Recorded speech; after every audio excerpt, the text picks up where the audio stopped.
নাশকতা করলে খাট বালিশ থাকবে না, শামীম ওসমান। নারায়ণগঞ্জ ৪ আসনের সংসদ সদস্য শামীম ওসমান বলেছেন, কেউ যদি চিন্তা করে ভোট কেন্দ্রে নাশকতা করলে তাদের বাড়ির খাট বালিশ থাকবে না। আমার এলাকার কেউ ভুলেও এই চিন্তা করবেন না। তবে আমি মনে করি নির্বাচন তারা ঠেকাতে পারবে না। সারা দেশে আনন্দঘন পরিবেশে ভোট হবে। শনিবার ২৩ ডিসেম্বর বিকেলে ফতুল্লার তল্লা এলাকায় নির্বাচনের প্রচারণার সময় এই মন্তব্য করেন তিনি।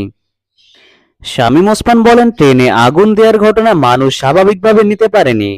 মানুষ যদি ক্ষেপে যায় তাহলে বিএনপির জন্য ভয়াবহ হবে। বিএনপিকে একসময় আমি দল ভাবতাম, এখন ওদের আর রাজনৈতিক দল মনে করি না। বিএনপি এবার গণমানুষের বিরুদ্ধে দাঁড়িয়েছে।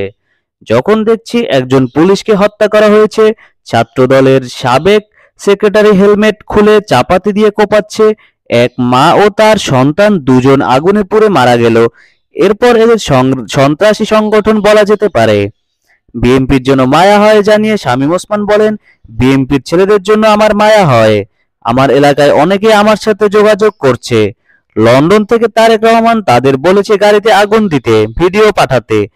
এসব ভিডিও আমার কাছে প্রশাসনের কাছে যাচ্ছে। এসব মামলায় যখন শাস্তি হবে তখন তার পরিবারই কাঁদবে, তারেক রহমান ছুটে আসবে না। বিএনপির অসহযোগ আন্দোলনে কেউ সাড়া দিবে না জানিয়ে বলেন, সন্ত্রাসীদের ডাকে কেউ সাড়া দিবে বলে আমার মনে হয় না।